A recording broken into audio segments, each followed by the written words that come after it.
Et c'est parti. Bonjour à tous, bienvenue sur Culten Lib, édition spéciale sur Stargate avec le cher ami René Drouin qui a beaucoup de choses à nous dire sur le sujet. Bonsoir René. Salut Adam. Et ouais, du coup, il y a pas mal de choses à dire dessus. Ouais, apparemment. Mais on va y venir. Moi, je me rappelle surtout énormément du film Stargate, qui était génialissime. Je me rappelle que l'acteur qui joue le maître Goa'uld était excellent. Ils avaient super bien choisi l'acteur, à la fois jeune, mais en même temps, il y avait cette sagesse du Goa'uld qui faisait un peu étrange, et en même temps, c'était un petit garçon, enfin un jeune adolescent mâle, mais en même temps légèrement androgyne. Enfin, excellentissime. J'avais très aimé ce film. Et puis, bien entendu, comme toutes les personnes de notre génération, je suppose que vous aussi, nous avons regardé la série, du coup. La série SG1, la série Stargate Atlantis pour certains, et puis les plus acharnés, Stargate Universe. Voilà, c'est ça, Stargate Universe. Moi, je l'ai pas vu. Je m'étais arrêté à Stargate Atlantis. Attends, c'était Stargate Atlantis avec les Wraiths ? Ouais, c'était ça. Ouais, c'est ça, c'est avec les Wraiths, Stargate Atlantis. Donc moi je m'étais arrêté à ça. J'ai tout consommé jusqu'à la ligne. Hein. J'ai même consommé les comics en ligne. Ah oui. Je suis allé au bout du truc. Donc nous avons affaire à un fan de chez fan de Stargate. Et malheureusement, tu t'es rematé la série dernièrement. Et là, ouais. Ça a été le drame un peu. Ça a été le drame, si bien que je me qualifierais d'ancien fan, puisque mes coffrets Stargate sont en vente. Voilà, d'accord. Sur le bon coin. Ah oui. Ouais. Ça en dit long. Donc ouais, j'étais vraiment un gros fan. Alors j'ai pas d'objet dérivé quoi que ce soit, mais par contre que ce soit SG1, Atlantis ou Universe, je me les suis avalés un nombre incalculable de fois puisque j'ai baigné dedans dès la première diffusion sur M6. Il y a de ça plus de 25 ans maintenant. Déjà ça commence à taper un petit peu. Et puis en fait, j'ai vraiment tout dévoré de la série. Il y a eu la mini-série à un moment donné pour lancer la plateforme en ligne Stargate Command. Bon, moi j'ai pas du tout aimé cette mini-série parce qu'elle est totalement en incohérence avec ce qui a été fait pour SG1. Je dirais qu'il faut distinguer deux choses dans Stargate tel qu'on le connaît. Il y a le film initial de Roland Emmerich qui reste, lui, une perle, qui est un film que je reverrai à nouveau avec plaisir et qui a servi de matériau de base et a été transformé pour faire tout l'univers qui se déroule ensuite. D'ailleurs, petite anecdote, il faut savoir que O'Neill, dans le film de Roland Emmerich s'écrit avec 2 L, tandis que O'Neill, dans la série, s'écrit avec 1 L. Et lors d'un épisode, justement, le Richard Dean Anderson, quand il parle à un moment donné à un journaliste, il dit « Surtout, ne me confondez pas avec un autre colonel O'Neill, celui-là porte 2 L dans son nom et il est beaucoup moins sympa que moi. » Référence au O'Neill du film. D'accord. Donc, même si, dans les faits, c'est le même personnage par rapport à l'histoire, en réalité, c'est vraiment 2 univers. Le premier ayant inspiré la suite, mais on le voit déjà, ne serait-ce que le jeu d'acteur, la personnalité du O'Neill du film initial n'est pas du tout la même que le O'Neill qu'on a tous aimé au travers de Richard Dean Anderson. On va y passer direct, on va passer directement au plat principal qui est Stargate SG1, et du coup, quand tu le regardais, tu m'envoyais des petits messages, etc., pour me rapporter les petites choses qui n'allaient pas, au début des petites, et puis après, c'était de plus en plus, là c'est plus possible en fait, je n'en peux plus, ça continue, ça enfonce le clou encore et encore. Et vous allez comprendre un peu pourquoi on fait cette émission aussi. Vous allez très vite comprendre pourquoi, et notamment sur Culten Lib, plus précisément. Donc, la première saison, comment elle se passe ? Est-ce que la première saison, est-ce qu'il y a des choses un peu douteuses, etc. Moi, en tout cas, je vais donner mon avis de casu sur Stargate. J'en ai un vague souvenir, je les ai pas re-regardés les Stargate. Mais moi, dans mon vague souvenir, j'avais cette image de Stargate comme une énième série ou un énième film, enfin une énième production audiovisuelle où on a les gentils américains, vainqueurs, etc., l'impérialisme américain, tu vois, le patriotisme humaniste, entre guillemets, démocrate américain, tu vois. Moi, j'avais cette vision-là de Stargate. Est-ce que c'est le cas ou non? Est-ce que ça va beaucoup plus loin dans un sens ou dans un autre? On va voir ça avec toi.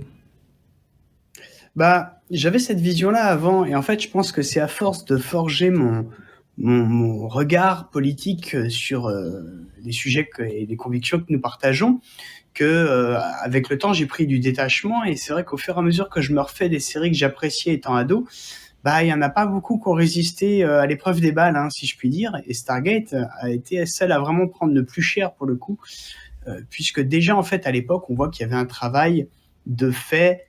Je ne saurais pas dire s'il est conscient comme aujourd'hui, hein, ce travail-là sur lequel on va revenir, ou si c'était juste parce que les auteurs y mettaient un petit peu leurs convictions. Mais les représentations qui sont dedans sont assez criantes, puisque un bon exemple, c'est que dans les premiers épisodes de la saison 1, déjà, on rencontre très rapidement les Nox, qui est une espèce qui est souvent citée, même si on la croise assez peu. Donc, je ne sais pas si vous vous souvenez, les Nox, c'est ces espèces de beatniks qui ont des branches d'arbres en guise de cheveux et qui sont une des principales races de la galaxie et qui ont des pouvoirs de dingue, alors qu'ils vivent dans des espèces de petites maisons au toit de chaume, quoi.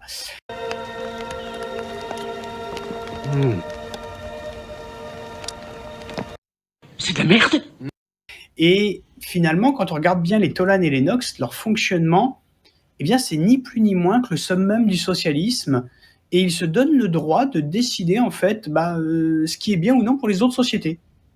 Et du coup, s'ils doivent ou non, finalement, à une époque, puisque du coup, ils disent qu'ils sont un peu revenus là-dessus, même s'ils doivent ou non faire ingérence, c'est ce qui est bon ou non pour les autres, ils sont très critiques sur la définition, en fait, de leur supériorité morale, et littéralement, hein, une supériorité morale, avec un fonctionnement très socialiste. Et on le revoit dans la saison 2 ou 3, quand on va sur Tolana, la nouvelle Tolana, chez les Tolan, du coup, où on voit qu'en fait, tout est sous contrôle, tout est lissé, tout le monde doit rentrer dans le carcan imposé par un État fort. Et ça, c'est vraiment marquant, donc, dès les premiers épisodes de la première saison. Et du coup, avec toute l'éducation libertarienne à laquelle tu as largement contribué me concernant, justement, là, d'un coup, en fait, ça m'a sauté aux yeux, mais je fais, mais comment ça se fait qu'on n'ait pas vu ça plus tôt? Et ensuite, il y a un autre exemple très concret, toujours dans la saison 1. Donc, vraiment, dans la saison 1, déjà, il y a pas mal de petites choses comme ça en sous-marin. C'est la série Perpétuité, où il y a une société qui applique une justice stricte et implacable envers les criminels. Donc, je ne sais pas si certains vont se souvenir, c'est le moment où SG1 finit dans une espèce de caverne-prison et ils ne peuvent pas partir. Et donc, du coup, ils doivent trouver une solution pour activer l'anneau de l'autre côté. Et ils rencontrent une femme, alors j'ai plus son prénom exactement, qui du coup habite sur place et respectée des autres prisonniers. Et en fait, il y a une société qui applique une justice impartiale et stricte, implacable envers les criminels et ceux qui les aident. Et ils se préoccupent finalement des crimes sans s'occuper des circonstances. Et c'est présenté comme obscurantiste mais mystérieux la façon dont ils appliquent la justice. C'est-à-dire qu'ils ont une justice qui est très claire et justement à laquelle nous, on pourrait se retrouver, que ce soit les libertariens ou les minarchistes, dans la façon dont elle est appliquée. Et là, c'est présenté comme quelque chose de profondément obscurantiste. Non, il faut être laxiste. SG1, en fait, finit là-bas parce qu'ils ont voulu défendre un mec qui avait volé pour la énième fois des choses. Et donc, en fait, ils ont dit, mais vous avez aidé cet homme à voler, donc votre punition, c'est de finir là-bas. Et SG1 dit, ouais, mais on ne le savait pas. En même temps, vous avez aidé un mec sans se soucier de ce qu'il a fait, donc c'est votre problème, en fait. Derrière, vous avez aidé un criminel sans vous inquiéter de quoi que ce soit, donc si, vous finissez en prison avec lui. Et donc, là encore, on permet à SG1 de faire preuve d'absence de recul dès les premiers épisodes. Donc SG1 ne se pose pas de la question de pourquoi ce mec est poursuivi, s'il est coupable ou s'il est victime. Non, il est poursuivi, donc il est forcément victime. Alors qu'en fait, on découvre que c'est un criminel. Mais du coup, est-ce que c'est pas... Comment c'est montré en fait à la fin, par exemple avec les Tolan, tu disais les Nox et les Tolan. Mhm. Est-ce que c'est montré positivement? Est-ce que ils sont mis sur un piédestal réellement, ou est-ce que ça sert de critique, Oui. de critique à une forme d'impérialisme de gauche? C'est montré comme quelque chose de positif, de très positif. Et il est clairement montré que l'homme est un pauvre petit ignare. D'ailleurs, quand on revoit les Nox sur Tolana, puisque les Nox, à un moment donné, on les croise sur Tolana, puisque les Nox et Tolan finissent par devenir potes assez rapidement. À un moment donné, quand SG1 croise Léa ou Laila, je ne sais plus comment, la femme Nox, eh bien, Daniel Jackson lui dit, je suis désolé, nous n'avons pas beaucoup évolué. Et puis elle dit, oui, Daniel Jackson, mais toi, tu as grandi. Donc, rien que là, il y a une façon de montrer que, oui, effectivement, ton peuple, c'est un peuple de sous-merde, mais je vois que toi, tu as changé, donc tu es un petit peu différent, tu nous as rejoints. Et Daniel Jackson, c'est quand même la figure emblématique d'un SG1, du sage, quelque part. Oui. De la personnalité qui même va faire une évolution spirituelle dans un délire totalement New Age. On aura l'occasion d'y revenir. Oui, il y a une forme de transcendance à un moment donné. Il y a une forme de transcendance. Donc là, c'est un peu plus frais dans ma tête, donc j'ai pas eu besoin de retourner jusque-là dans la série pour m'en souvenir. Donc on pourra y revenir. Mais du coup, voilà, le personnage de Daniel Jackson, qui a déjà été posé comme le sage, comme celui qui est bon, qui est le modèle à suivre, qui est le modèle de vertu finalement à appliquer, eh bien, il est félicité par les Nox. Et vraiment, les Nox sont littéralement mis sur la piédestal. Les Tolan, on peut comprendre le point de vue d'O'Neill vis-à-vis des Tolan, où on se dit, ok, ils sont sympas, mais ils ont leurs travers, on les aime bien, mais ils nous font chier. Donc, on a la série donne les Tolan sous l'angle d'O'Neill, tandis que les Nox, la série les donne sous l'angle de Daniel Jackson. C'est intéressant de voir que la série, en fait, tout du long, présente de façon généraliste le point de vue de l'un de ses héros. C'est vraiment intéressant d'observer ça. Parce qu'on pourrait avoir les Nox aussi du point de vue d'O'Neill. Et O'Neill, les Nox, ça lui casse les couilles royalement. Tandis que c'est pas le cas des Tolan pour Daniel Jackson, qui a un grand respect pour les Tolan. Mais voilà, son point de vue n'est pas exposé par la série. Et donc voilà, les Tolan et les Nox sont quand même mis sur un piédestal comme étant un petit peu une morale supérieure. Pour les Nox, une espèce littéralement supérieure, de par ne serait-ce que leur pouvoir. Et donc, les Nox le disent clairement qu'en fait, les humains sont des enfants. Voilà. Les êtres humains ne sont que des petits-enfants. C'est comme ça, clairement, que c'est dit. A contrario, quand on retourne, là, je retourne sur l'épisode Perpétuité avec l'espèce de caverne-prison, cette façon implacable d'appliquer la justice avec recul et discernement est présentée comme quelque chose d'obscurantiste et de mystérieux, et finalement, on n'en saura pas plus. SG1 finira par réussir à se libérer, cette société, on ne la reverra plus jamais. En gros, voilà, une société qui punit les criminels normalement et qui questionne et qui punit ceux qui les aident, eh bien, en fait, cette société, on n'en parlera plus. C'est des méchants, il faudra les éviter. D'accord. C'est tout ce qu'on sait. Et on nous donne, voilà, un point de vue sans autre prise de recul. Et du coup, je me suis dit, mais en fait, c'est quoi cette espèce de moraline qu'on essaye de me faire avaler sans me donner matière à réflexion? Comment est-ce que avec une absence d'éléments tels que celle-ci, je peux juger du bien fondé ou du mal fondé des pratiques d'une société que je ne connais pas? Et pour autant, c'est ce que SG1 fait tout du long de la série en permanence.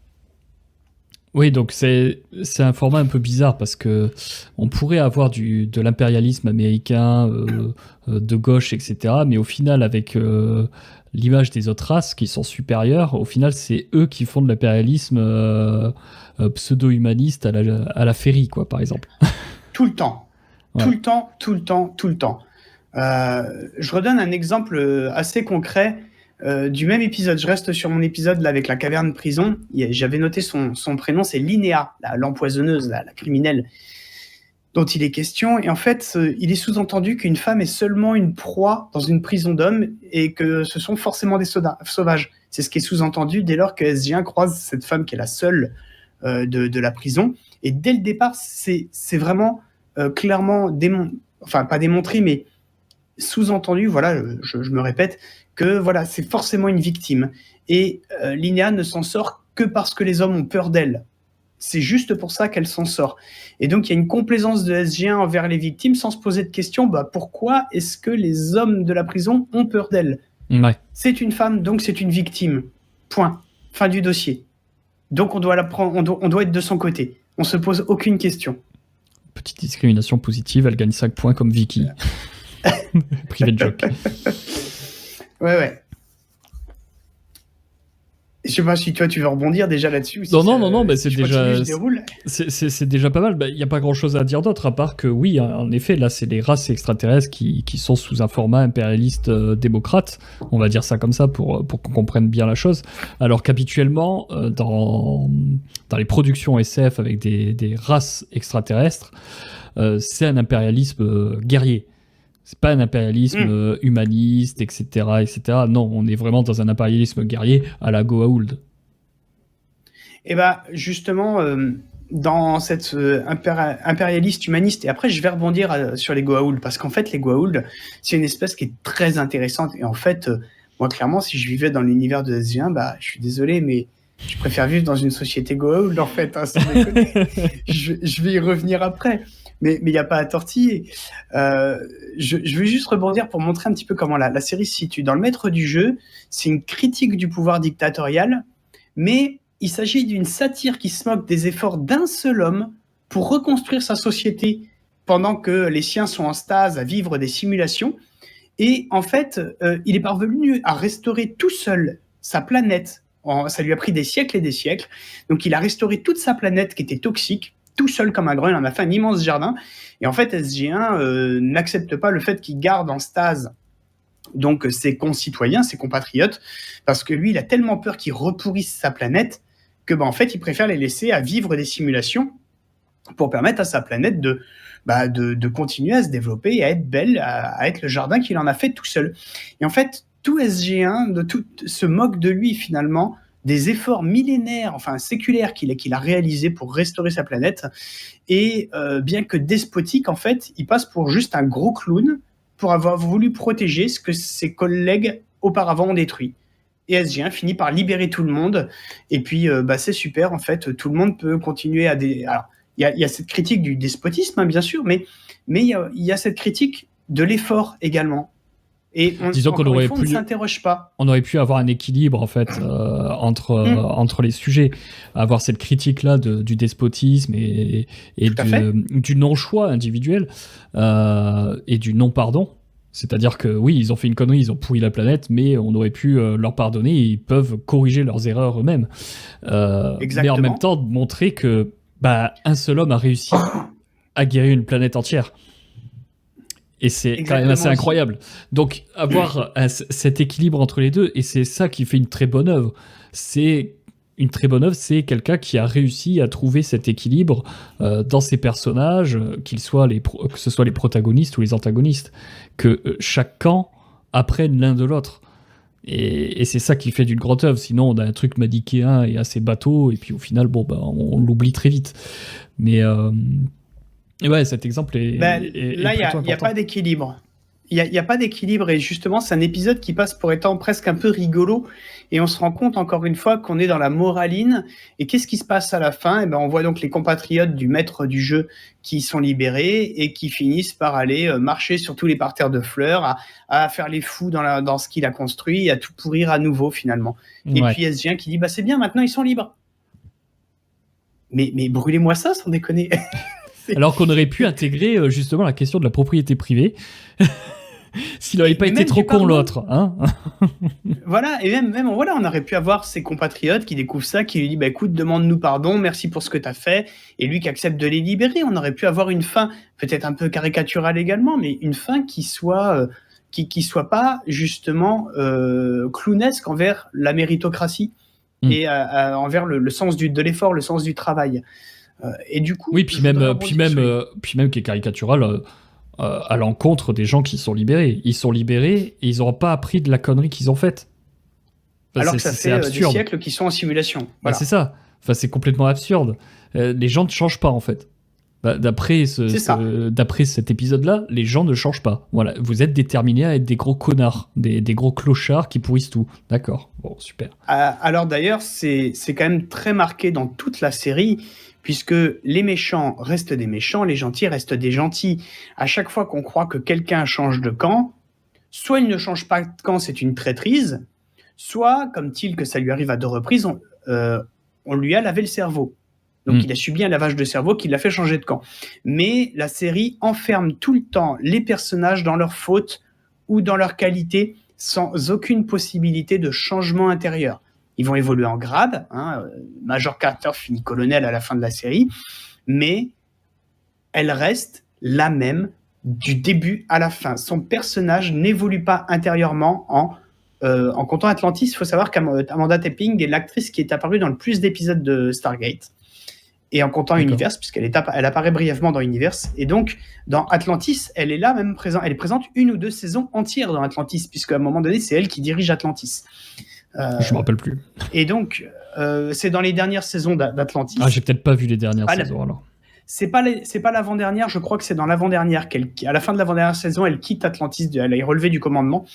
A raison en fait, parce qu'en fait elle a beau être gentille, en fait quand tu as un regard critique, tu te rends compte qu'elle fait que de la merde, et on comprend pourquoi ils mettent Woolsey, l'espèce de petit binoclard chauve, qui en fait, tu te rends compte, un mec très sympa et en fait très carré, il veut juste que les choses soient carrées et faites dans les règles, et il est présenté dans SG1 comme l'emmerdeur de service, et en fait on se rend compte assez rapidement, bah non mais le mec il veut juste que les choses soient faites dans les règles de l'art, il veut juste qu'on respecte les procédures, et que quand on s'est entendu sur un deal, on le respecte.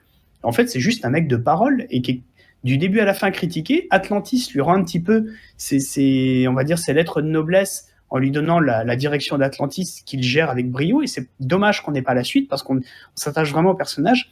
Mais pour revenir à SG1, il faut comparer les différentes sociétés. Dans les différentes sociétés, j'ai cité les Nox et les Tolan, mais on a aussi les Asgard et les Goa'uld. Et ces 2 sociétés-là, elles sont quand même très intéressantes à observer et à décortiquer. Les Asgard, c'est quoi? Des êtres qui se sont uniformisés à tel point qu'ils ne sont plus que des clones, qui n'ont plus aucune considération pour la spiritualité, puisque d'ailleurs, quand leur enveloppe corporelle est en train de mourir, ils prennent un de leurs clones qui n'a pas encore grandit et il télécharge son esprit par écrasement dans le clone.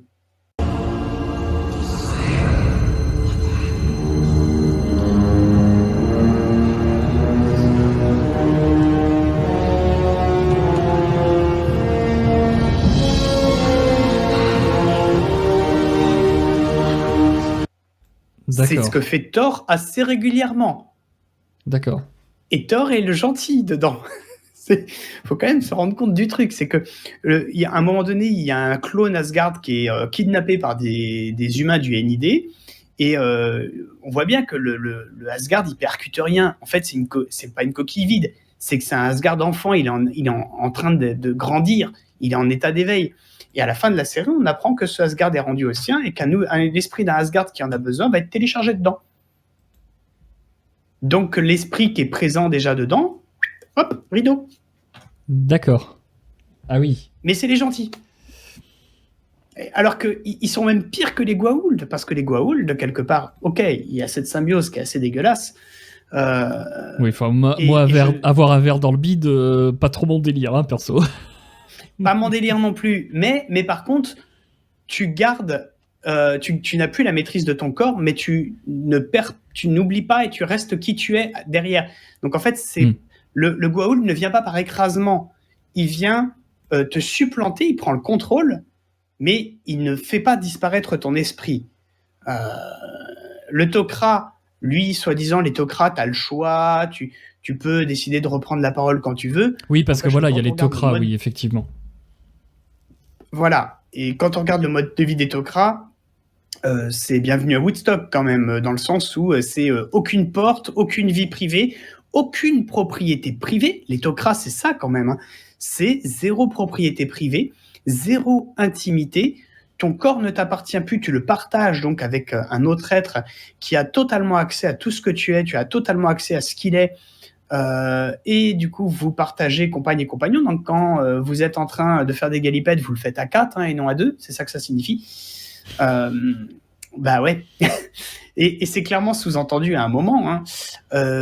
Et en fait, quand on regarde bien la société Tok'ra, c'est un kolkhoz. Mais mais voilà. Et eux, ils sont gentils. Et eux, c'est les gentils. Et eux, ils sont dans le camp des gentils, ouais. Et eux, c'est dans le camp des gentils. Alors que là, et je pense que c'est ce passage que tu as beaucoup aimé, les Goa'uld, c'est quoi? C'est une société Féodal. de néo-féodalisme de droit privé. Ah oui, donc, Alors, oui. ok, on a un patron qui a une tendance à s'emporter un peu facilement, qui a les yeux qui brillent, d'accord?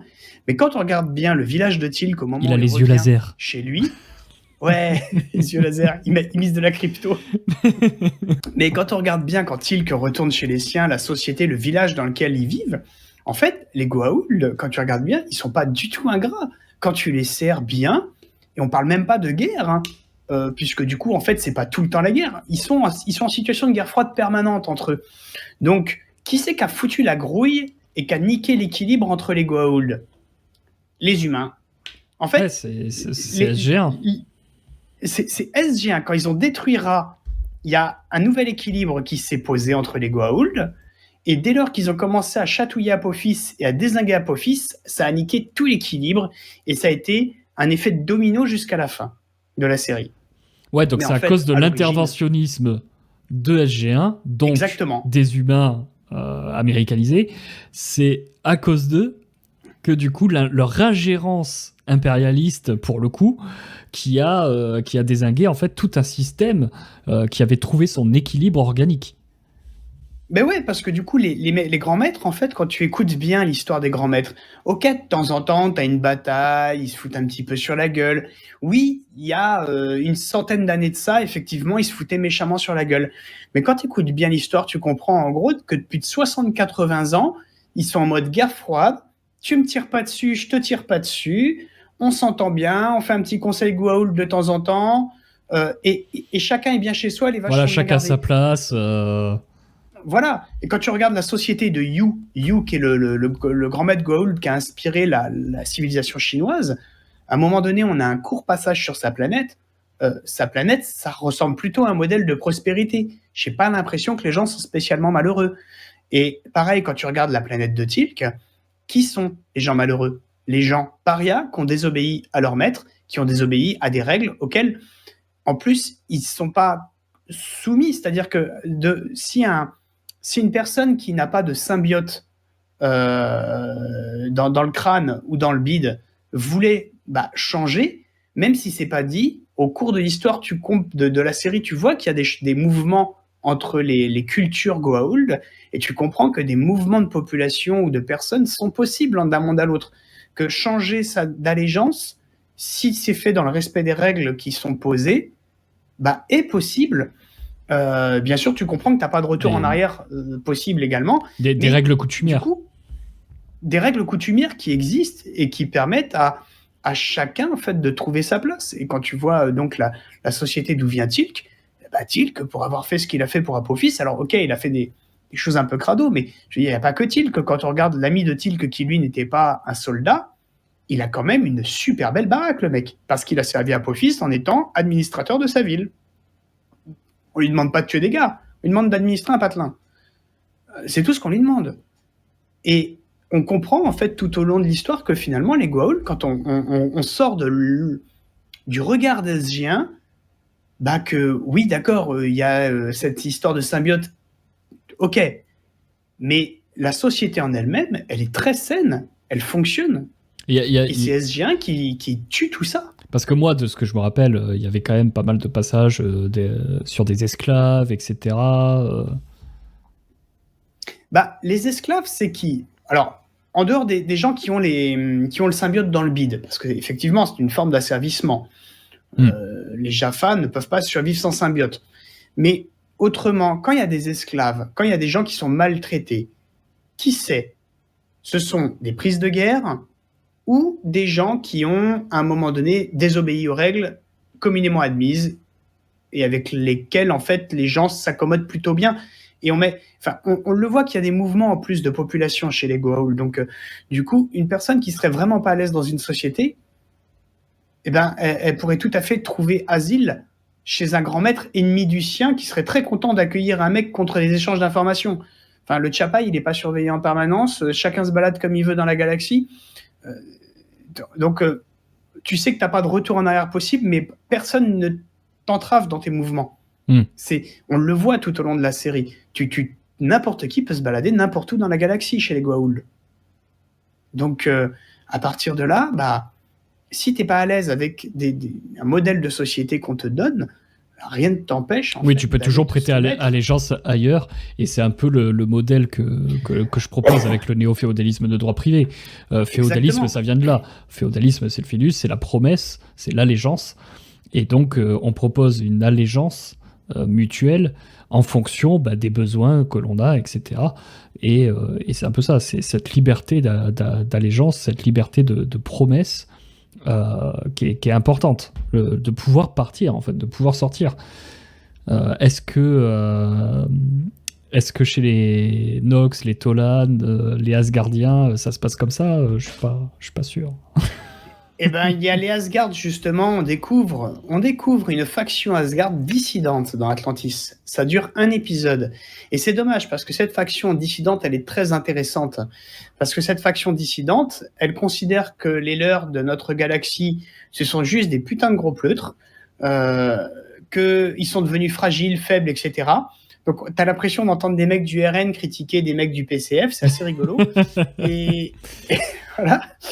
Et en fait, d'ailleurs, ils en ont rien à taper des humains. Eux, ils ont compris les erreurs passées. Ils ont dit non, mais en fait, on a juste fait méga les cons à faire n'importe quoi avec nos corps. Donc ouais, nos corps sont bioniques, robotisés de partout parce que faut bien qu'on survive dans cet espace hostile.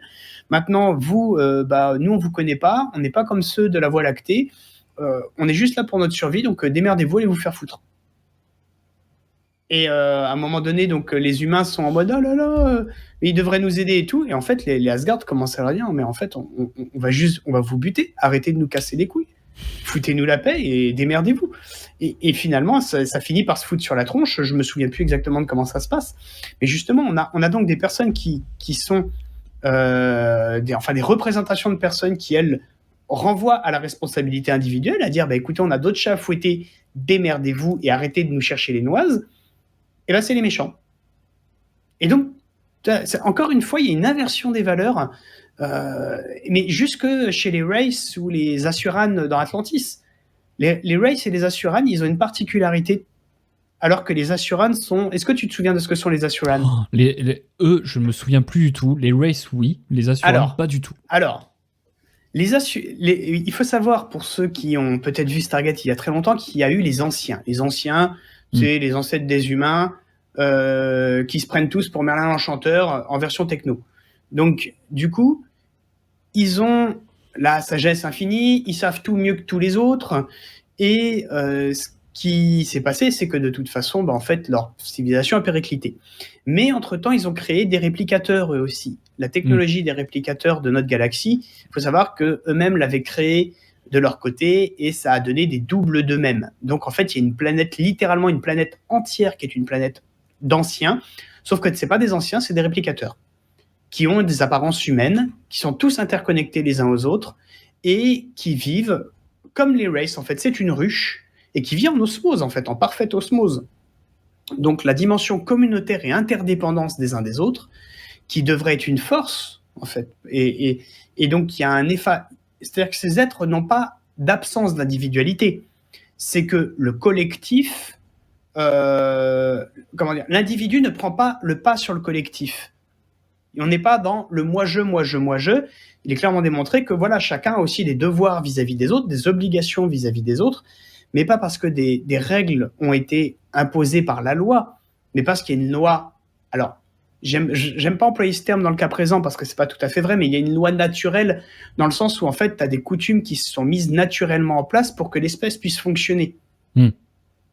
C'est pas des lois établies par un organe législatif, que ça soit chez les Wraiths ou chez les Asuran. C'est que tu as une espèce de droit naturel qui leur est propre, qui s'est mis en place par rapport à leur espèce, à leur perception aussi des choses, et qui fonctionnent. Et donc là encore, on nous les présente comme les grands méchants, les Asuran, parce qu'ils veulent détruire les anciens. Mais en fait, ils ont de très bonnes raisons de détruire les anciens. C'est que les anciens voulaient les détruire. Alors qu'eux, ils voulaient juste vivre peinard sur leur monde. Oui, donc principe de Mais comme ils sont un non-agression, danger potentiel, légitime défense. voilà. Sauf que oui, ils sont un danger potentiel. Mais si vous leur foutez la paix, ils vous foutront la paix. Oui, mais c'est un danger potentiel, donc il faut quand même les buter. Et voilà. C'est encore une fois, c'est tout qui est comme ça. Les Wraiths, ok. Là, les Wraiths, par contre, c'est pas un danger potentiel. C'est vraiment un danger. Ouais, ils sont méchants quand même. Mais puis ils sont un peu moches. ouais, ils sont un peu moches. Mais on le voit. Le personnage de le Wraith qui s'appelle Bob, d'ailleurs, il y a un Wraith qui est surnommé Bob et qui commence à éprouver de la sympathie. Et ce que j'ai trouvé intéressant, c'est qu'on nous montre que c'est peut-être la seule fois dans SG1 où un méchant n'est pas totalement méchant, où on voit qu'il peut avoir un mouvement intérieur qui peut et évoluer. une évolution. Voilà. Et le Wraith, c'est intéressant parce que du coup, il se lie réellement d'amitié avec Shepard. Et à un moment, il va même jusqu'à trahir les siens pour aider Shepard. Donc ça ne l'empêche pas de revenir dans les bonnes grâces des siens par la suite, donc en trahissant d'autres humains à un moment donné. Mais toujours est-il que là, il y avait quelque chose d'intéressant à explorer, mais non, on nous les montre de toute façon comme des vilains vampires. Donc ça, c'est un truc qui fait partie de leur gène, donc c'est indécrottable. Qu'est-ce que va faire Stargate, enfin l'équipe d'SG Atlantis à un moment donné? Bah, plutôt que d'accepter cette nature et de leur dire essayez la viande de bœuf, ou fil des lapins. Voilà. Et ben ils vont leur dire on va essayer de vous guérir. Parce qu'en fait, il s'avère que les Wraiths, c'est une mutation entre des humains, il y a des milliers d'années de ça, et une espèce endémique de la galaxie de Pégase qui est proche de l'araignée au niveau du génome. Et donc, en gros, petit à petit, ça a fusionné ensemble et ça a donné ce truc-là. Donc, je sais pas trop comment ça a fusionné, j'ai pas trop envie de le savoir. Hein.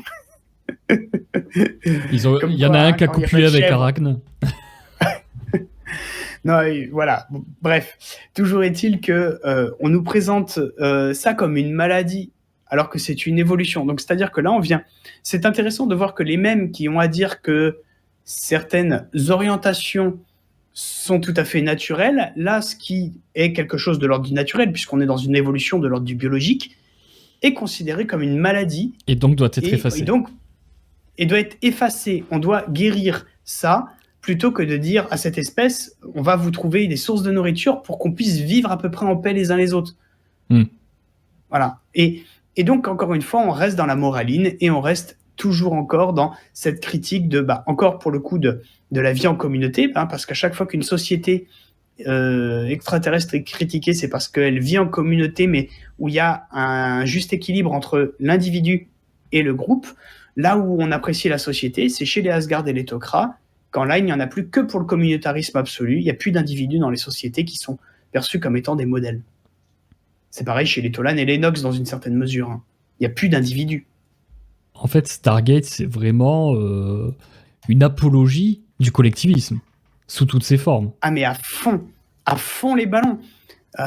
Vraiment à fond. C'est juste impressionnant à quel point, en fait, cette série, elle a certainement influencé des générations et des générations de gamins avant l'heure sur ces sujets-là. Parce que, on n'a pas idée de remettre une série, en fait, qu'on a tout le temps vue depuis tout petit, qui finalement était naturelle. On se dit, non, en fait, voilà, c'est Stargate, après tout, c'est sympa, on va aller dans les étoiles, on va être dans des vaisseaux, on va avoir des méchants se faire matraquer à coups de laser. Comme je te dis, moi j'avais cette image-là en fait d'une série cool, d'une série popcorn avec cette porte des étoiles qui était génialissime, avec la transition et tout, qui était trop cool. Les vaisseaux pyramides, enfin je me rappelle plus les noms des trucs, ça fait longtemps, mais voilà les vaisseaux etc. Et puis voilà SG1 qui partent péter la gueule aux esclavagistes etc. Enfin moi j'avais vraiment cette vision-là. Mais c'est vrai que quand tu m'as partagé les petites anecdotes et tout, et puis là au fur et à mesure de la conversation, je me rends compte qu'en fait c'était pas du tout ça. Ça n'avait strictement rien à voir. Et puis ça va très très loin, ça va jusque dans les détails, le travail des personnages. Je reviens sur la Tok'ra. L'autocrate, c'est quand même intéressant de noter que ce n'est qu'une société guerrière. Donc en fait, c'est ni plus ni moins que des guerriers Goa'uld. C'est-à-dire que l'autocrate n'a aucune justification d'exister. Il ne propose pas de modèle de société. Ils ne vivent que par, pour et dans la lutte. Sans ça, ils n'existent plus. C'est très intéressant à observer. C'est des Palestiniens, quoi. C'est une société. Oui, voilà. Moi, je les compare à des guerrieros communistes, en fait, de Goa'uld. Aussi, oui. Des révolutionnaires, révolutionnaires éternels. Ah, mais c'est ça. C'est les révolutionnaires de la jungle, en fait. Et la galaxie est leur jungle. Mais ils sont toujours en révolution. Et en fait, leur société, en plus, elle est... Moi, elle me rappelle beaucoup la gauche parce que c'est une société qui est stérile, puisqu'ils n'arrivent pas à se reproduire vu qu'ils n'ont plus leur reine-mère. Elle finit d'ailleurs par disparaître. C'est un peu comme les rebelles sud-américains, quoi. Au bout d'un moment, ça finit par se tarir. Et puis en plus, quand on regarde bien comment ils sont foutus entre eux, ils sont tous fringués pareil, sauf les chefs. Il n'y a que les chefs qui ont le droit d'avoir une petite touche d'individualité. La petite distinction qui va bien comme en URSS. Voilà. Sinon, tous les autres sont tous sapés pareil, de hommes, femmes, peu importe, sont tous pareils les autres. Donc, c'est encore une fois un modèle, tu vois, qui est montré, qui est présenté comme étant les gentils, comme étant les grands sauveurs, les éternels perdants, mais les grands sauveurs de l'humanité. Alors qu'en fait, non. Et à contrario, un autre mec carré dans l'histoire, j'en parle maintenant parce que je l'ai sous les yeux, c'est le colonel Maybourne, qui est toujours présenté comme le filou, celui qui vient foutre la grouille, qui vient titiller le SGC. Et en fait, quand on regarde bien en détail ses demandes, pourquoi il est là, en fait, c'est juste un militaire qui fait ce qu'il faut pour protéger son pays. C'est juste ça. Il a un petit côté sarcastique, le petit rire jaune à troller, à s'amuser à titiller un petit peu, parce qu'il aime bien être taquin dans le sens où il roule un petit peu des mécaniques.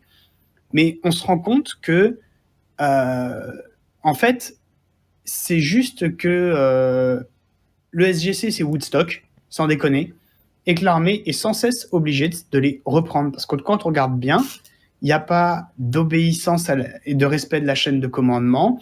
Les décisions sont prises en absence de recul et en absence des éléments factuels de la situation. La moitié des décisions sont prises sous le coup de l'émotion et non pas sous le coup du rationnel.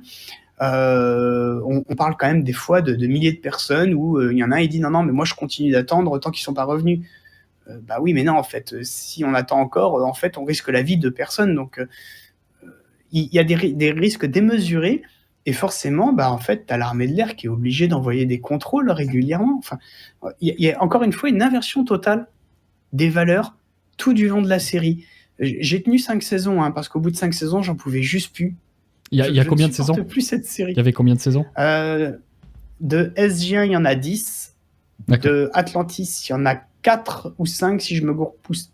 Ah, je sais plus. Je crois qu'il y en a 5. Mais je suis pas sûr de mon coup. Et Universe, il y en a malheureusement que 2. Il n'y a jamais eu la fin, mais la fin est sortie en comics. Et Universe, c'est cool. Bon, il y a les mêmes travers, mais la façon dont ils ont renouvelé le décor, l'histoire, le background, comment ils ont agrandi le lore, fait que c'est une série qui est très très sympa.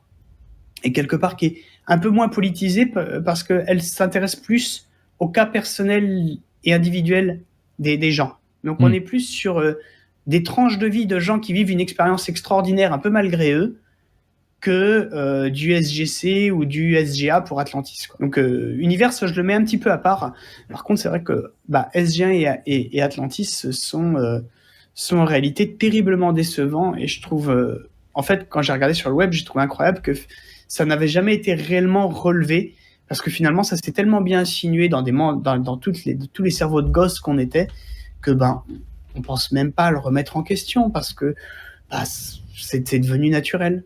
Voilà une série qui a fait toute mon enfance parce que si je regarde bien, voilà, c'est 27 juillet 97. 27 juillet 97 jusqu'au 13 mars 2007 pour la diffusion originale. C'est toute une enfance en fait. C'est toute une enfance. Moi, j'avais 6 ans, du coup, jusqu'à mes 16 ans, donc t'imagines. T'as le temps de te former, en fait. T'as le temps de te former. Mais ouais, et je vais en remettre une couche, et c'est là où c'est grave. Je continue sur l'autocrate, donc dans ma prise de notes. L'autocrate, pour moi, là, pour le coup, c'est un prémisse woke. Parce que contrairement aux Goa'uld, il faut savoir que les Goa'uld s'identifient mâle ou femelle. Et même Osiris, quoique s'habillant d'après le sexe de son hôte féminin, Osiris s'identifie comme mâle. À un moment donné, Osiris prend en possession d'un corps de femme, et quelque part, ça montre que le corps de son hôte a toujours un certain impact, puisque Osiris, bien que s'identifiant toujours comme un mâle, ce qu'il est, permet à son hôte de suivre une tenue vestimentaire qui correspond à son physique.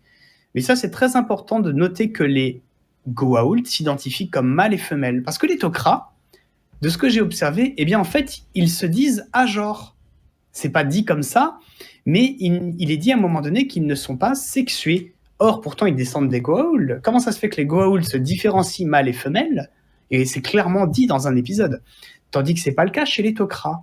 Et donc, les Tok'ra, on comprend qu'ils s'alignent temporairement sur le genre de leur hôte. Et ils peuvent changer de genre quand ils changent d'hôte.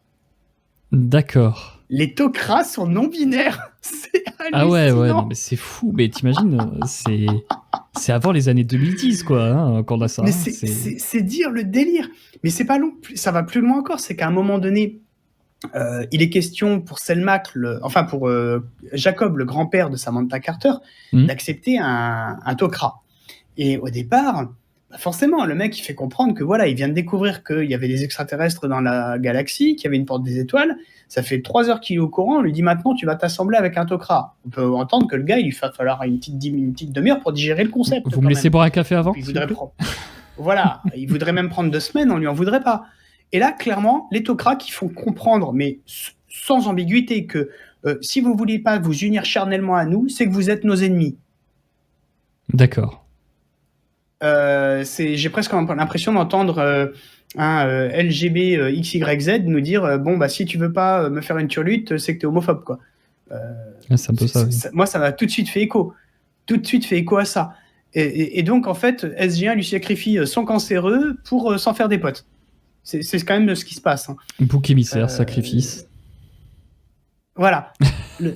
Donc on est quand même dans un niveau qui... Ah ouais, là, c'est vraiment un retournement de valeur qui est fou. Qui est fou. Hein. Et qui est caché, mais qui est terriblement bien caché. Et puis alors, ça s'arrête jamais. Hein. Tiens, dans l'épisode Le Faux Pas, c'est anticolonialisme primaire. Donc, les gentils primitifs, ils sont tombés malades à cause des explorateurs américains. Et puis, racisme socialiste de base, en fait. Principe du bon sauvage, sauf que là... il est plus blanc que blanc au lieu d'être noir, en fait. C'est juste que, voilà, encore une fois, on inverse les valeurs. C'est dans cet épisode-là où, à cause d'un drone, eh bien, en fait, les sauvages de cette espèce primaire humanoïde, en fait, tombent gravement malades.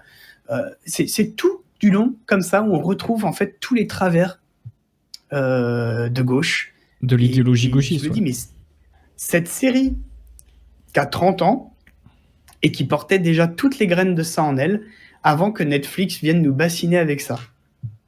Sauf qu'à l'époque, on s'en rendait pas compte, quoi. Bah non, parce que c'est fait de façon subtile. Il faut avoir les bagages, en fait, intellectuels, idéologiques, doctrinaux, philosophiques, pour que, justement, ça nous éclate aux yeux. Quand t'es adolescent, tu captes pas tout ça. Et c'est là où c'est plus insidieux. C'est que quand t'es adolescent, tu le captes pas, mais si tu es sensible à ce genre d'hypnose, on va utiliser ce terme-là, à ce genre d'hypnose, à ce genre de messages subliminaux qui sont diffusés petit à petit, tout au fur et à mesure des saisons, mais ça va fondamentalement, vraiment, modifier votre perception du monde et transformer votre personnalité, ou en tout cas la construire. C'est ce dont je parlais là sur mon canal Telegram dernièrement, que je me suis rendu compte qu'en fait, tout ce dont je m'étais abreuvé étant enfant et début adolescent font de moi qui je suis là aujourd'hui à 32 ans. Batman, Albator, Tolkien, Ulysse 31, etc. Jules Verne. Donc le goût de l'aventure, de la liberté, de la justice, etc. Vous regardez mes productions, on tourne un peu autour de ces mêmes sujets à chaque fois. Donc imaginez maintenant quelqu'un qui a été abreuvé par Stargate et qui est vraiment gros passionné par Stargate, plus d'autres œuvres plutôt de gauche, etc. Eh bien, vous avez quelqu'un qui sera de gauche, qui aura une personnalité de gauche parce qu'elle a été construite autour d'une culture de gauche. C'est pour ça qu'à chaque fois, et que je veux faire cette émission Culte & Libre et qu'on va la continuer, hein, j'espère longtemps, au travers de différentes œuvres, qu'il est important en fait de traiter du sujet de la culture et pas juste de façon oh il y a des cheveux bleus c'est woke c'est de la merde. Non, ça peut être beaucoup plus insidieux que ça et au contraire même des fois vous pouvez avoir des personnages aux cheveux bleus et au final ce sera bien moins gauchiste que n'importe quelle œuvre qui serait classée soi-disant à droite finalement. Voilà. Mais ça, vous verrez, je vous en parlerai. Parce que quand vous lisez des œuvres de Robert Heinlein, certains de droite trouveraient ça extrêmement de gauche. En termes de mœurs, par exemple, de mœurs maritales et sexuelles. Voilà. Mais pourtant, c'est bien plus de droite que n'importe quel parti de droite dans le monde occidental. Bref. Fermeture de la parenthèse. La culture, c'est extrêmement important, et là, on le voit avec Stargate, c'est encore plus important quand vous produisez. Là, on a des gens, je pense pas qu'ils avaient... je connais pas les réalisateurs, enfin les showrunners et tout de Stargate, mais je pense que ce sont pas forcément des gens politisés, mais en tout cas, c'est des gens qui étaient dans cette culture de gauche et qui ont écrit avec cette culture de gauche, et qui ont écrit, donc, du coup, Stargate, qui, et la poursuite, la transmission de cette culture de gauche. Et le gros problème, c'est que nous, qu'est-ce qu'on a à proposer ? Qu'est-ce que nous avons à proposer en face de Stargate ? La culture a cela d'important, surtout quand ce n'est pas politisé, et du coup que c'est plus insidieux, et que... Parce que d'un côté, en fait, on peut profiter de Stargate sans avoir... quand on n'a pas ces bagages-là, philosophiques, politiques, etc., moi, j'ai aimé Stargate, mais je n'avais pas ces bagages-là, et ça match. C'est pour ça que c'est là-dessus que je voulais arriver à un moment donné, c'est que ne politisez pas vos œuvres.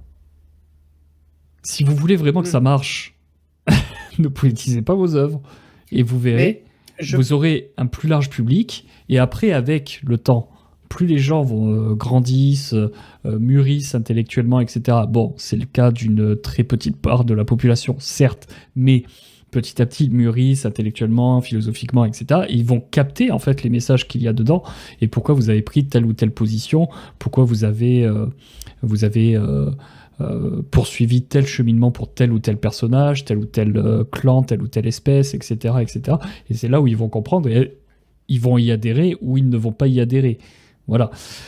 Mais c'est pour ça que c'est important. Les gauchistes le font, on a la preuve avec Stargate, les gauchistes le font, de faire ça de façon légèrement subtile, même si, bon, de ce que tu me dis, c'est pas si subtil que ça au final, Stargate. Mais... Justement, avec le bagage que j'ai maintenant, je suis plus en situation de regarder la série parce que ça m'insupporte, parce que c'est quasiment à tous les épisodes. Ouais. C'est pas juste subtilement... Je prends l'exemple de Code Quantum, la nouvelle version de Code Quantum. Je l'ai pas regardé, je reste fidèle à l'ancienne. J'avais regardé les premiers épisodes, et en fait, dans les premiers épisodes, c'est tellement subtil qu'on se dit, ok, je le vois, mais ça me dérange pas. C'est discret, c'est subtil, ça passe, ok. Vous avez joué votre carte, pas de problème. J'apprécie quand même la série, son histoire. Dans la deuxième saison, par contre, de la nouvelle série, c'est tellement flagrant que c'est puant, j'ai tenu 2 épisodes. Ils n'ont pas pu s'empêcher. D'accord. Ou c'était à la fin de la première, je sais plus. Mais le démarrage était très bien. Ok, il y a cette espèce de personnage un peu étrange, non binaire, mais qui est somme toute très sympathique, qui remplit son rôle. Sa non-binarité n'est pas étalée en long, en large et en travers. Donc ça passe, c'est juste dans le décor. C'est un pot de fleurs posé en arrière-plan.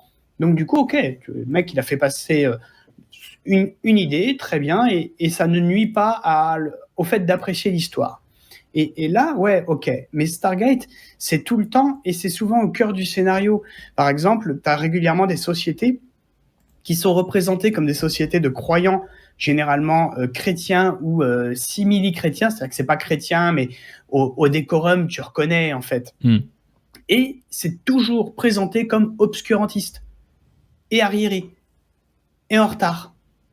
On est toujours dans le poncif et dans le cliché, quelle que soit en fait la façon dont on prend le sujet, quel que soit le sujet abordé, en permanence. Et c'est hallucinant. Avec Léonas, on est dans l'animaliste. Hein. On est sur un animal qui est placé comme égal de l'homme. Oui, c'est un animal humanoïde, mais comme pourrait l'être un gorille, en fait. C'est pas un humain. Et là encore, on le met à égalité avec les humains, comme le ferait un végan, en fait. On est en permanence, en fait, dans une profession de foi gauchiste, si bien que je peux entendre que les mecs n'étaient pas forcément politisés, mais je pense qu'il y a une volonté, pas forcément des producteurs, mais à minima des scénaristes, de quand même faire passer des messages. Ouais. Voilà. Bah, de toute façon, un auteur veut toujours faire passer un message, de toute façon. Mais quand on a le bagage, on se rend compte quand même que les mecs, ils y sont allés avec leurs gros sabots, mais par contre, on peut le voir que quand on a le bagage. Avant, je le voyais pas. Oui, après, est-ce que c'est... parce que moi, je fais bien la distinction entre les deux. Hein. Est-ce que c'est vraiment, ils y ont été avec des gros sabots, ou est-ce que c'est parce qu'ils ne savent pas faire dans la subtilité, qu'ils ne savent pas vraiment écrire au final. Mais c'est vrai que dans les séries récentes, au final, on a un message qui est purement politique parce que les gens ne savent pas écrire des personnages, ne savent pas écrire des intrigues. Et à un moment donné, Netflix, Amazon et même les traditionnels producteurs, les distributeurs de l'époque vont comprendre ça. Ils vont comprendre ça, ils vont revenir à un format qui va être plus léger, en tout cas en matière de messages politiques, de messages idéologiques, quelque chose de beaucoup plus léger. Ça ne veut pas dire que ce sera de droite, parce que pour ça, il faut des producteurs de droite. Mais en tout cas, des productions qui seront plus légères. J'en mets ma main au feu, ça arrivera. Et clairement, ils vont être obligés, parce que je pense qu'il va y avoir une frange de la population qui va être assez importante à se tourner vers des choses alternatives, ou comme moi je le fais, ou Gregru le fait, vers des vieilles choses. Oui, après voilà, il faut penser aussi que nous sommes nous-mêmes dans une bulle en fait, et que nous ne sommes pas la majorité des gens, et que la majorité des gens consomment ce qu'on leur donne. Et si on leur donne de la merde, ils vont consommer ailleurs, puisqu'il y a d'autres plateformes et il y a un catalogue assez monumental où ils peuvent se faire plaisir facilement en 2-3 clics. Voilà, c'est pas pour rien. Je pense que les gens se reportent sur autre chose aussi. Parce que finalement, je rencontre de plus en plus de personnes, quel que soit le milieu, à ne plus avoir de télé. Et oui, il y en a certains qui regardent de temps en temps un petit peu Netflix ou Amazon, mais c'est pas flagrant. Par contre, ils jouent beaucoup plus à des jeux vidéo. Ils se rabattent sur d'autres types de divertissement. Et là, c'est intéressant parce que finalement, le jeu vidéo autrefois n'était pas une concurrence à la télévision ou au programme de type série et film. Eh bien, le devient actuellement parce que finalement, les gens ne trouvent plus leur compte dans les propositions audiovisuelles classiques. Mais le marché l'a décidé aussi, puisque Netflix propose des jeux vidéo. Ah, ça, je savais pas. Oui, Netflix va proposer des jeux vidéo. Je crois qu'il y a Hades qui va être proposé sur la plateforme Netflix. Donc, t'inquiète pas qu'ils sont au courant. Ok. Ils sont au courant, ils prennent déjà les devants. Amazon qui a investi énormément de pognon dans un MMO. Oui, voilà, ça on le sait, mais Netflix, qui est d'abord une plateforme et avant tout une plateforme de streaming vidéo, propose des jeux, donc avec Hades. Donc c'est quand même assez drôle. C'est quand même assez drôle. Mais oui, ils se reportent sur ça, ils vont se reporter... donc là, on sort du milieu audiovisuel, mais par exemple, les anciens lecteurs de comics vont se reporter sur le manga. Oui, effectivement, les gens se reportent sur autre chose, sur des podcasts, par exemple. Ils vont écouter beaucoup de podcasts, ils vont écouter du YouTube... voilà, des choses qu'ils peuvent sélectionner et qui correspondent à leurs valeurs et à leurs attentes et à leurs intérêts directement. Nous ne sommes plus à l'ère de la télévision où t'avais le choix entre 6 chaînes et puis ferme ta gueule. Donc tu regardais ce qu'on te proposait. Finalement, la concurrence était très rude parce qu'il n'y avait que 6 chaînes. Et donc, les chaînes devaient à l'époque redoubler d'imagination pour avoir le programme qui allait plaire aux gens, quelque part. C'est vrai que quelque part, ça poussait à la concurrence et c'était plutôt pas mal. Bon, après, est-ce que vraiment l'arrivée des plateformes, parce que, encore une fois, nous sommes dans une bulle, donc moi, je regarde sur des trucs des fois un peu louches, etc., tu vois. Mais le commun des mortels, tu vois, il se fait pas chier. Il a sa télé connectée, il y a déjà l'application Netflix, Amazon Prime et sur HBO ou Canal+, Cinéma ou un truc comme ça. Bon, bah, il s'abonne à ces quatre, à ces quatre plateformes et puis point barre, tu vois. Parce qu'il a encore... il, il- il fonctionne encore un peu à l'ancienne, comme avec les chaînes de télévision. La TNT, rares sont les gens qui regardaient toutes les chaînes de TNT, tu vois. Ils ont regardé peut-être 3 supplémentaires par rapport aux 6 chaînes classiques, aux 6 chaînes officielles, tu vois. Donc c'est ça qu'il faut regarder. J'essaye de penser toujours la personne lambda qui consomme du divertissement, comment elle le consomme, ce divertissement-là. Donc vient se rajouter à ça, et ça par contre oui, ça c'est quand même assez énorme, c'est YouTube. Les gens consomment beaucoup de YouTube, et sur YouTube, bah, là tu choisis, c'est toi qui choisis en fait ce que tu regardes, même si l'algorithme t'aide beaucoup dans ton choix, mais de base c'est toi quand même qui choisis et qui alimente l'algorithme dans cette sélection de ce que tu vas regarder. Alors qu'à l'époque, bah voilà, tu voulais regarder de la science-fiction à la télévision, bah t'avais quoi? T'avais Stargate, et puis après t'avais Battlestar. Voilà. Tout à fait. D'ailleurs, moi j'étais plus fan de Battlestar que de Stargate. Je me les suis fait il y a 2-3 ans et j'ai été jusqu'au bout pour voir. J'ai bien aimé, mais sans plus. Ah, moi j'aimais beaucoup, Voilà. j'aimais beaucoup. Bah, surtout que la méchante, elle a une robe rouge, tu vois, et donc bon, bah moi ça me plaît. Mais d'ailleurs, Battlestar, justement, Stargate m'a fait repenser à ce que j'ai vu dans Battlestar. Et dans Battlestar, il n'y a pas cette connotation qu'on retrouve dans Stargate, justement. Parce que du coup, je me l'étais faite, voilà, 2 ans avant, et en fouillant dans ma mémoire, j'ai pas retrouvé les mêmes travers à Battlestar. Si bien que même si d'un point de vue scénaristique, j'ai bien aimé, j'ai pas de reproche notable, c'est juste que l'histoire m'a pas non plus passionné, j'ai trouvé ça sympa, j'ai pas passé un mauvais moment. Je me la ferai peut-être à l'occasion, mais la série, par contre, c'est vrai, n'a pas les problèmes qu'a Stargate, parce que du coup, là, j'en ai donné un certain nombre, mais ça va même jusque dans l'émotion. À un moment donné, par exemple, encore une fois, l'absence de prise de recul, les SG1, le SGC reçoit un appel à l'aide. Qu'est-ce qui se passe? Allez voir pourquoi ils ont besoin d'aide. Relations commerciales qui se mettent en place, etc. Et puis à peu près arrivé à un tiers de l'épisode, on découvre en fait que c'est des nazis eugénistes, entre guillemets, qui prônent la procréation naturelle. Mais l'eugénisme quand même. Et du coup, ça plaît pas à SG1 que cette société prône l'eugénisme par procréation naturelle. Et à la fin, en fait, ils finissent par laisser cette société crever comme une merde. Et comme le mec insiste, O'Neill finit par lui tirer une balle dans la tête. Gratos, comme ça, sans autre forme de procès. Par contre, rappelons que les Asgard se développent par clonage et finissent en suicide collectif. Mais festif. Les Asgard meurent en suicide. Ouais, festif. Non, mais les anciens auront le rêve. Il y a ce 2 poids, 2 mesures qui est totalement aberrant, et vraiment que j'ai rarement croisé quand même dans une série. D'où l'importance d'en parler et de montrer à quel point la culture, quand elle est donnée à des gamins, elle n'est pas remise en question et elle peut être dangereuse. Ouais, il faut faire très attention. Et on n'a pas ça dans Battlestar. Dans Battlestar, c'est quand même beaucoup plus nuancé. Tous les personnages font des erreurs et tous les personnages évoluent. Mais vraiment tout ça, l'amiral, la présidente de la fédération terrienne, etc., qui évolue aussi, qui fait d'énormes conneries, mais on comprend en même temps pourquoi elle fait ces choix-là, etc. Enfin, il n'y a pas de grand méchant. C'est beaucoup plus axé sur l'individu en même temps, donc voilà. Parce que la grande question, c'est est-ce qu'en face, est-ce qu'ils ont une individualité aussi?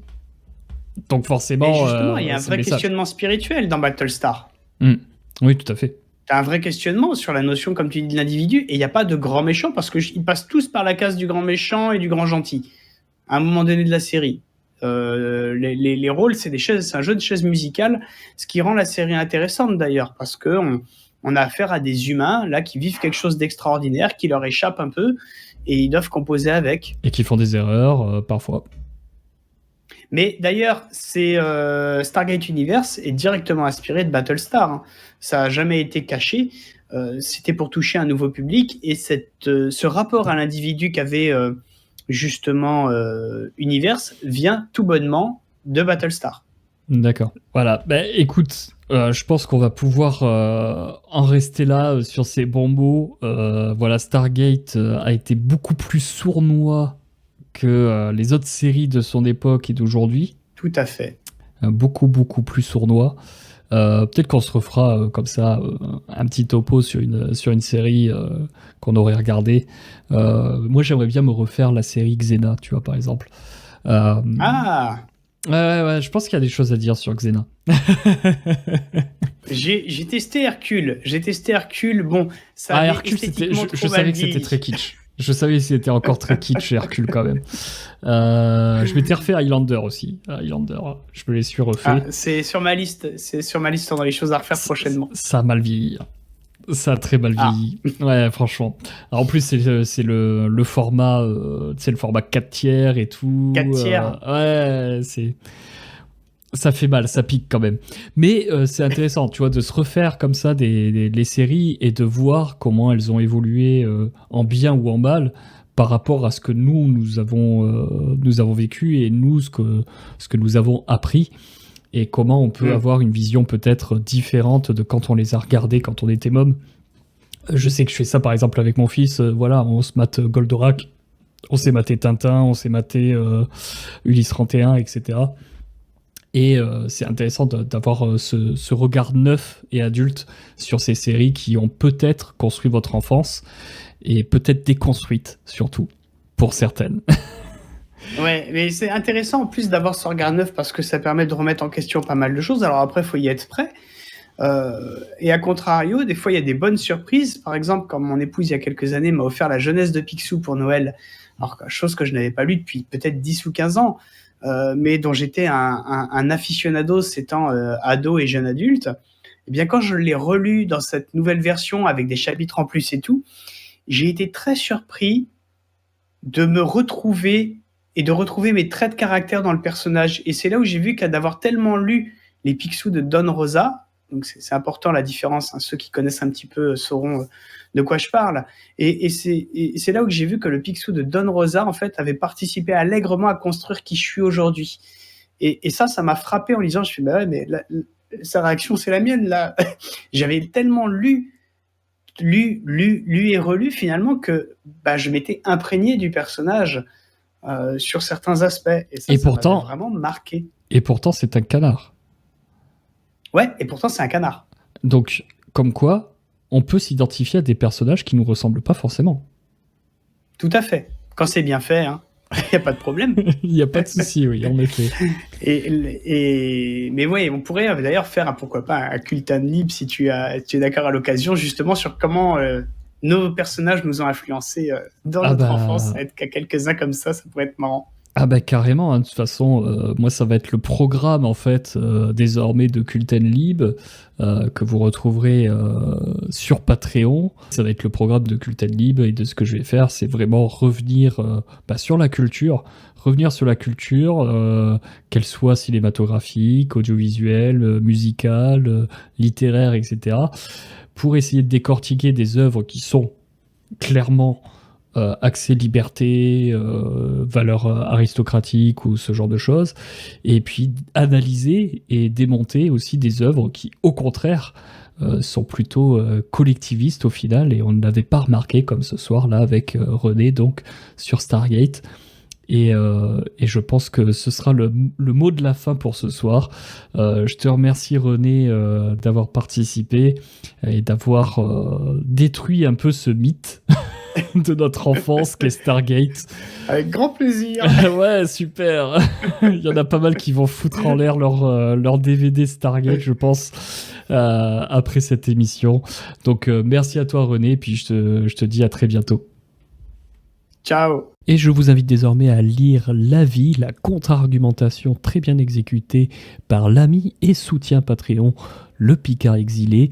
N'hésitez pas à le rejoindre sur la plateforme Patreon afin donc de me soutenir, mais aussi de profiter des émissions en avant-première et non coupées, ainsi qu'un lien vers le club Repossession. À bientôt.